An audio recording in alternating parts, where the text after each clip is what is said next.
why don't we just begin with Mr. Rossi? Sure.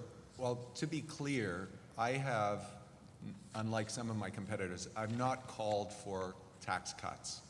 I specifically talk about the ratio that as there are tax increases in property tax, that we continue with the plan that the city already put in, that it would be done on a 3-to-1 ratio, residential to commercial, so that over time, over the plan that's already there, you're going to bring the ratio down. But I don't believe, given where the numbers are and what I've seen from the Board of Trade, what I've seen from TD Financial, that there's a magic wand and that you can pull $1 billion out over the next 4 years, as Mr. Ford has said, or roughly $300 million, which would be the consequence of Mr. Smitherman, because a 1-year tax freeze, unless you double the taxes next year, gets carried through by math over the 4 years, so that is 4 times roughly $50 to $60 million, and then there's 1/3 of the vehicle registration tax, which he said that he would bring down.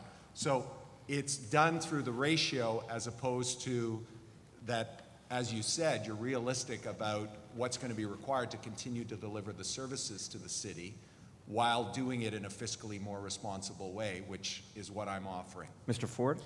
Well, we have a problem here. Our property taxes, residential, is lower than 905 and 519, but our commercial is sometimes, in some cases, twice as high. And we can't have that disparity. We need businesses here in this city. So my priority is to do everything in my power to keep this ratio where it is. Mm-hmm. We can't speed it up, because then obviously we'll be in debt. So we have to find this balance, and a huge part of it plays in our fair wage policy. Our fair wage policy is, I call an unfair wage policy. Anyone who does work for the City of Toronto, for example, if my company, Deco Labels, I pay my employees $20 an hour.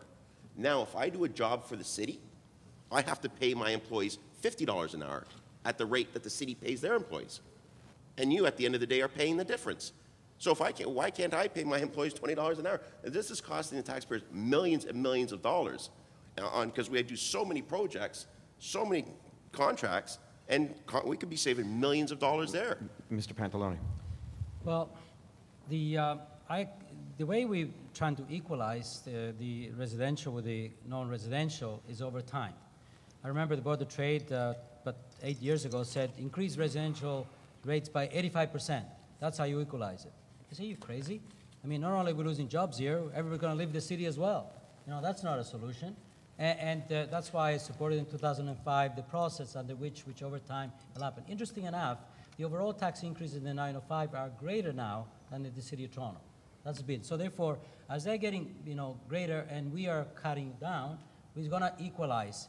And that's the only way you're going to do it. Can I ask you very quickly, just to enter in, because you bring up a point about the fair wage policy, and I'd like your reaction to that. Well, the fair wage policy is just that. It's fair wages.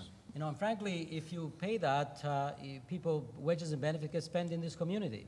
You rather invest that, that's why it's called fair wage. Mr. Ford would like us to have a race to the bottom, that become more like Mexico than Toronto, with all due respect. And that's not, there's got to be a place where no one is left behind, and the city's got to be a model employer. Also, buying fair wage means you generally tends to be union or union equivalent kind of jobs where health and safety is important. And don't forget, people got killed because somebody was scamming that issue, up before Christmas last year. And that's what you do, is when you go race to the bottom, people cut corners, and that's not the Toronto that I want. Mr. Pantalone, thank you. Ms. Thompson. And I apologize, but I have to go to another event, as I mentioned to you. So nice to be here, though. Thank you. Thank you, Mr. Pantalone. Thank you very much.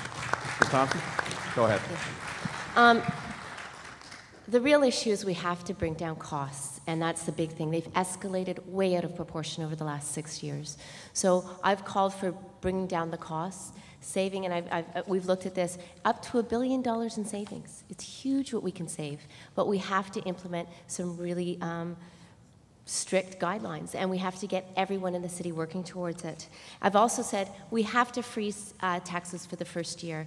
We have to go in and assess everything. We have to pay down our debt. But we have to freeze it for the first year and only increase with inflation. But I believe we need to reduce the ratio between the business and residential tax spread because we need more businesses. We need more jobs. Ms. Thomson, where do you stand in the exchange on fair wage that we just saw between Mr. Ford and Mr. Pantalone? I believe that the city wages are above proportion to the private sector, and we have to bring them back in line.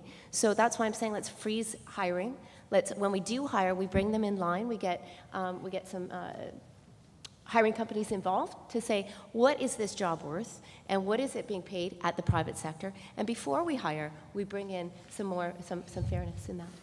Thank you very much. Mr. Smitherman. Well, fair wage and tax ratios have nothing to do with one another. So if you want to ask me a question about fair wage, ask it after I try to address the tax ratio question, because nobody has spoken to this in a way that they actually seem to understand the way it works. There's only one. So firstly, I propose a tax freeze next year, which in a dollars and cents basis is better for your bottom line, but actually slows progress on the tax ratio improvement. Why? Because the province of Ontario has a regulation in place which insists that the City of Toronto never have tax increases on commercial that are higher than 50% of what they have on residential. So the actual thing that's contributing more than anything else to improvement in that ratio is that the province of Ontario has a regulation in place that will not allow the City of Toronto to impose on the commercial sector an increase in taxes that's greater than 50% of the increase on residential. That's what's feeding the improvement in the ratio. So next year, as I propose a tax freeze on all classes of taxation, there's modest, there's some modest improvement in the ratios that occurs, but actually it improves the bottom line, but it slows the improvement in the ratios overall. Thanks. So we're really just at best talking about something that's going to occur incrementally. And I'll just say one more thing, sorry Quickly. to press my time here, is that at least 1 or 2 years, the City of Toronto lobbied the province to let them off the hook.